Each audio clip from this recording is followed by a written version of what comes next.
recently, I completed a Wonderlock in Pokemon Violet, and even though that game has its problems, I still had a lot of fun of it. I wanted more, you know, at the very least, a run-through of Pokemon Scarlet. So I went and I picked up that game, and the thing is, I crave the thrill of mortality.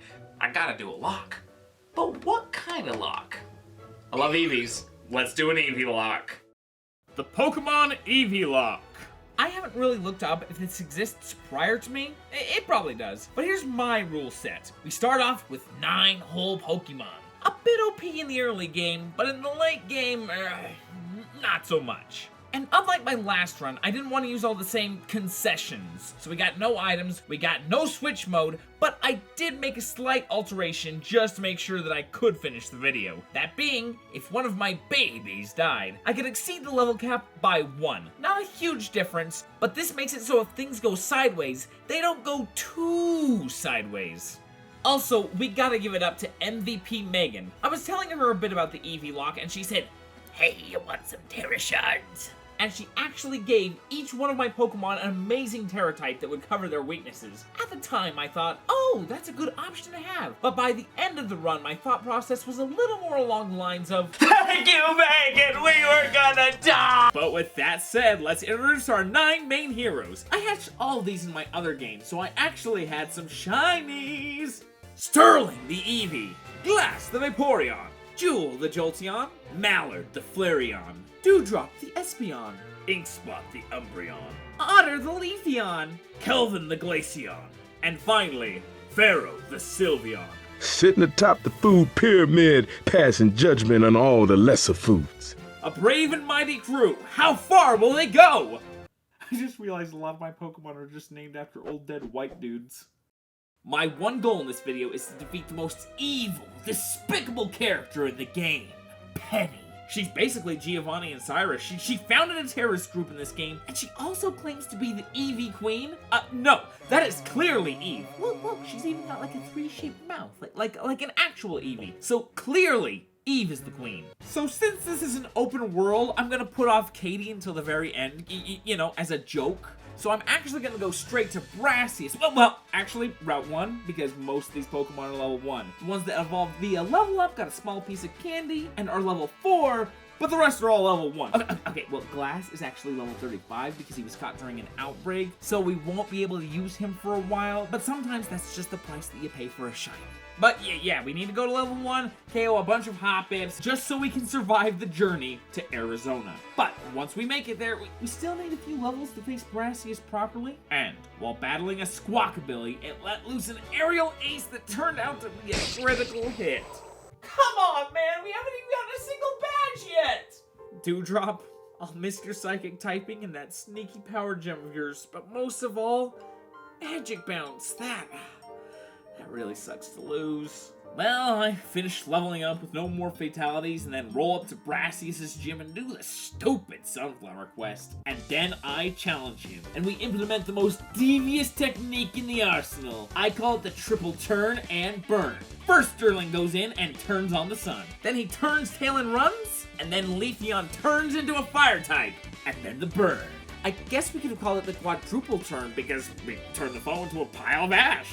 The best part about this is that Leafeon has chlorophyll, which raises her speed in the sun. Also, she has charcoal. You can scarcely comprehend how powerful this thing's fire attacks are. If Otter ever learns how powerful she is, she can easily abandon and kill Eve, and probably most of Paldea.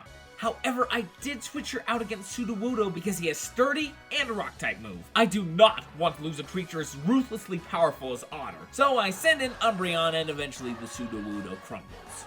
Alright, 1 badge earned and 1 Eevee lost. I do not have the capital to sustain this for 17 more badges.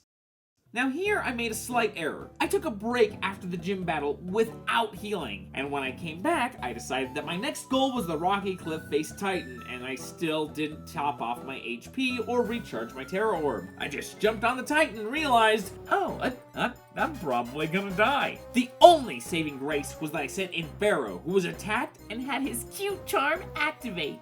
You're a girl dragon! Of course you're a girl dragon, 'cause You're just reeking of feminine beauty. But we managed to win that with 0 fatalities by the skin of Sylveon's pointed teeth. And before round 2, we make sure to hit up the Nurse Joy before starting the second phase. And that one went much better. Yeah, who knew? Actually being able to use ground type moves against a rock type does wonders. And then before we wrapped up day 1, I did a little bit of sequence breaking to get Eve the Magnemite phone case like her hero, Ayano. And appropriately too, because Ayano is next on the chopping block. We did need to train in the plains for a while, but now I can handle Ayano. Look at Kelvin. His ground terror typing was the unsung hero of this run. However, the very much sung hero of this run is Otter. She went out and seeded Miss Magius. And then I sent in Umbreon, who has defense stats on par with Abram's tank. Ooh, that's a good nickname, Abraham? And then we knocked out a ghost with a fighting type move just to be funny. And then, outside Lavencia is Mela, the fire team star person. Just one of the many obstacles standing between me and the Eevee Queen. So we go over there, and even though we don't have access to Vaporeon yet to douse her flames, my ice type is also a really scary ground type. So bada bing, bada booyah. Alright, next we are actually severely overleveled because the dumb Bird Titan and Dark Star base were supposed to be after Gracias. How was I supposed to know this? You know what? I will die on this hill. Game Freak screwed up so poorly on how to do an open world Pokemon game. The anime set up the T-ball for you guys! So whatever, I easily stomped the 2 challenges. I'm not gonna throw my run in the bin over it. But this time I approached the bird correctly. You know, last time I backward long jumped up the back. But this time, I braved the rock side and easily stomped the bird. The bird was so easy, I decided to start by attacking Arven's Pokemon. But here's a good part of game design that they have. They give you the ability to fly from the top of this mountain so you can actually test it out, and I get the ability to surf. Game Freak. Game Freak. Alright, back to the proper levels, and we have the... I don't know, the stupid Steel-type Titan. I'm pretty sure that's his name. Also, we're not currently accepting corrections on what the name actually is. Anyway, I had a similar problem to that of the last Titan. I didn't actually charge my orb between battles. So when I sent in Mallard to transform into a grass type, I was out of luck. I was even more so out of luck because this thing's headbutt did a ton of damage, and Wrap makes it so you can't switch out your Pokemon. Otter was forced to avenge her friend, but it was still an unfortunate loss all the same. After that, my stream told me I could change my icon. Let me tell ya, space buns, not cute at all. The weird thing about this mode is you can't take a selfie. You can only take pictures of things around you. So I figured this would be a great opportunity to snap a photo of one of my Eevees. This is a horrible mechanic, by the way. You want to take a picture of your Pokemon? There's 3 things that are gonna do. One of them, they are not gonna face you. Stupid! Would you ever look at the camera? Where are you going? Wait, Number 2, they're gonna be sleeping, but more often than not, they run up to you and sprint around in circles at an angle where you just can't get a shot. Quick Nerd suggested throwing them onto the water because some Pokemon get this cute little pontoon thing, but the Eevee line just tread water. Surprisingly enough, this is the hardest part of this stupid lock. No! Did finally manage a cute picture of Leafeon though. And then Diglett jump scared us when we tried to see what the pontoon was all about. What the f- Now to return Kofu's wallet. And now look, I know a lot of people are saying, Nintendo, Penny's backpack is so cute, let me buy it. I don't care about that. But what I really want to buy is a Venonat wallet. I mean, this one's kind of cool, but come on, do you really expect me to carry an object with Mothram on it? Now for the fight with Kofu. You know what, that was uncalled for. I'm sorry, Mothram. Fight with Kofu! I thought I could do the old triple turn and burn, just without the burn. We set up Otter with our Chlorophyll while drastically hampering any water-type moves Kofu might have. But that Volvaluza knows a flying-type move, so Otter had to retreat back in while I sent in Inkspot, who has that amazing defense. I mean, his attack is a bit lacking, but oh. Okay then. Alright, give the crap paralysis and switch to Sylveon. Okay, that is enough, Sylveon. Jolteon! Yikes, Crabhammer is just brutal. Okay, well, I got 2 options. Either Jolteon has to one-shot this dude, or paralysis needs to take hold. Well, I guess we roll the bones. Ow, it didn't kill, but finally his nervous system decided to contract so I can land a second volley of lightning and claim that badge for myself. Twice now, RNG has carried me through that gym. Continuing on to Finch and his poison base. Now, I won't bore you with the barrage battle because, seriously, screw barrage battles. But the leader himself was a dicey one. It really sucks that Espeon died outside of Arizona, because when you're taking on a poison gym, that's what you really want. Fortunately, that's what Kelvin's Terror typing is for. First Pokemon down, and next is Reverum. A steel poison? I should be able to do quadruple damage to this fool. Unless I flinch. Let's try that again and hope he doesn't get a crit. Or another flinch! Okay, when in doubt, send Ink Spot out. His paralysis confuse ray can really hinder any Pokemon. Not to mention he regains HP from Moonlight, an absolutely busted ability in an itemless Nuzlocke. Reverum goes down, and then Muck goes down, and now the car, where things took a turn for the worse. I just told you how Umbreon wins, right, with its status effects? Well, I wasted 2 turns learning that cars can neither be paralyzed or confused. Also, Umbreon's little moonshining operation got busted by the feds. So I sent in Jolteon, hoping for some big damage, but all I got was dual killed. I am in serious trouble. None of my Pokemon can kill this thing except Vaporeon. You see, I was carrying Vaporeon around just because, well, the next gym is too high. If I could raise his friendship, maybe he'd actually listen to my orders. Now, while 37 is too high, according to my rules, if one more Eevee bites the dust, the level cap goes up and Glass is free to enter the battle and avenge my little partners. But who do we sacrifice? The tank? The beast? The specialist? Or the fabulous mascot? Now, while Sterling is the weakest, he also set up Sunshine so that Otter can easily dismantle her foes, but after checking to make sure that any Eeveelution can set that up, I made the unfortunate call that Sterling's greatest contribution to the team was raising the level cap for Glass. I thank you for your service, Sterling, and may a flight of angels sing thee to thy rest. And then Glass comes out and just barely makes it. Jeez, level caps and Nuzlocks are brutal. Next was Larry. Best character in the series. Should have named the games Pokemon Larry and Pokemon Also Larry. The dumb riddle that the gym test has, I was able to go straight to the battle. Granted, it probably took a similar amount of time planning for every situation that could occur in the battle, just 5 minutes of going through years of Pokemon knowledge. I'm sure to most people, it probably sounded like plain Rain Man mumbling, but although Larry, being in my opinion, is on the harder side for a Nuzlocke, did result in a deathless run, and knowing it is because I fully understood the game mechanics was extremely rewarding. After that was Rhyme, and I don't know, something about double battles just made this battle embarrassingly easy. And then I left for lunch for an hour, and I asked my stream if they wanted to listen to the DLC menu music or the Yuva Academy song, and they chose Guar Plains. So there's just a straight up hour of that.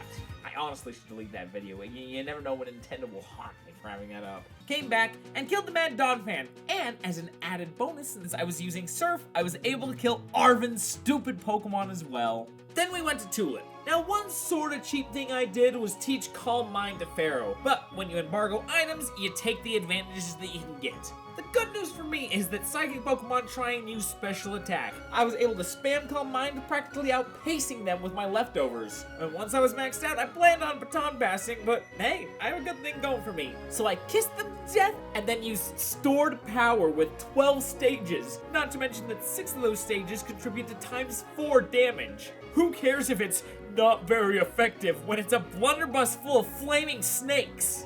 Now, before we can move on, we get a surprise fight from Nemona. If you have the proper badges, this can be kind of scary, but since I am terrified of Katie and am putting off her battle for last, Nemona is actually severely underleveled. Mainly because this game was developed by a company with over 40 game credits. It would make sense that game balance would escape their grasp.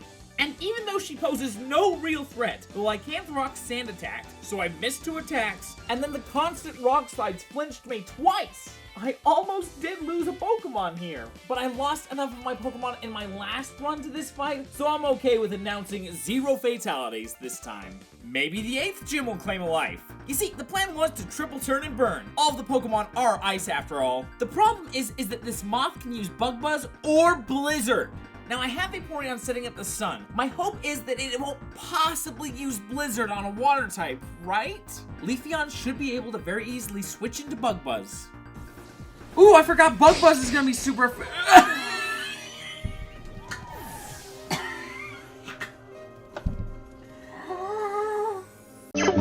close to the ground! My family's dead! What do I do? I mean, the worst part about this is Vaporeon could also Terra Evolve into fire! He avenged Otter, but then almost died himself to a gosh dang earthquake. A couple more skillful switches and I won the battle, but now I am down to 4 Eevees. Alright, just 3 more challenges and I can claim my crown. For Ortega's fairy types, I simply taught Inkspot Terra Blast and killed him with a bunch of steel beams to the face. Tatsugiri could have been a big problem with the water dragon typing, but Kelvin actually learned Freeze Dry, which changes water from strong to weak. This move is 4 times effective on the little dragon. And finally we have Eerie. Or Eerie. This game seriously needs some voice acting. The fighting type star member. Just break out the fairy. Now, they do have a Lucario, which I feel was their attempt to mitigate a fairy type sweeping through their entire team. But the thing is, it doesn't actually have any steel moves. If it did, they might have been fine. But the Jackal just stood there looking stupid. And we have another really easy fight, earning me my final badge. Wait, that's not the final badge. Katie, don't want to do this. I don't want to lose the run. I don't want to lose my last 4 friends. But I gotta do it. I grit my teeth. I say a prayer. And I challenge the gym. Gosh, dang it! Oh, I can only take 217 more of those! Look, we all know I lost the run here. There's no getting around that. But for the sake of the video, you know, just between you and me, let's pretend like I actually did beat Katie. What would have happened? Now the only goal I have left is Penny. I'm gonna beat her, and then I'm gonna bully her. It's gonna be awesome. But first I need to make it past Director Clavel. The good thing about Director Clavel is, unlike gym leaders or star members, he has a wide variety of Pokemon. I got a move that can be ×2 effective on you, and a move that can be ×4 effective on you. But Gyarados, well, none of the remaining Eevees can learn a single electric type move, or even a rock move for that matter. I have nothing! Well, I mean, there is Freeze Dry, go from regular effective to super duper effective. See, that's why I called you the specialist back during the worm spot. The final little challenge is the monster that murdered me in my last run. The only difference between then and now is, oh look, my water type is up and running. Splish. Now we move on to Penny. Alright, Penny, let's do this, you reject Vocaloid looking. Umbreon, ugh, it's so not shiny. Well, a simple kiss on the forehead will fix that. Next is Flareon. Well, in a situation like this, I feel like glass is a more than appropriate choice to wash her away. The next 3 Pokemon should crumble under the weight of Kelvin and his ability to transmogrify into the land. Jolteon was grounded. Vaporeon had its vapor dehydrated. And although I intended to freeze and kill the plant girl, I kinda forgot I was ground and she was packing a leaf blade. Nearly killed me. But the cold front killed her first. The only thing that Penny has left is Sylveon. She sends in her. I send in mine. Vivi and Pharaoh. And, oh no, Vivi is a female. At this point, the 2 Pokemon fell desperately in love with one another and ran off and started their own Sylveon family, having tons of little Eevee babies. I'm happy for Pharaoh. But now Penny has no Pokemon left. So I guess Eve is now the proper queen of the Eevees. But it costs so much. Dewdrop, Mallard, Jewel, Sterling. Is it worth it to sit upon my throne if Otter isn't here by my side? Well, if it means I get to bully Penny, absolutely! Get out of here! You're more worthless than your namesake, Penny! Woo! Thanks for watching. I recently completed a Wonderlock. I'm working on a shiny badge challenge. Enjoy the rest of your day.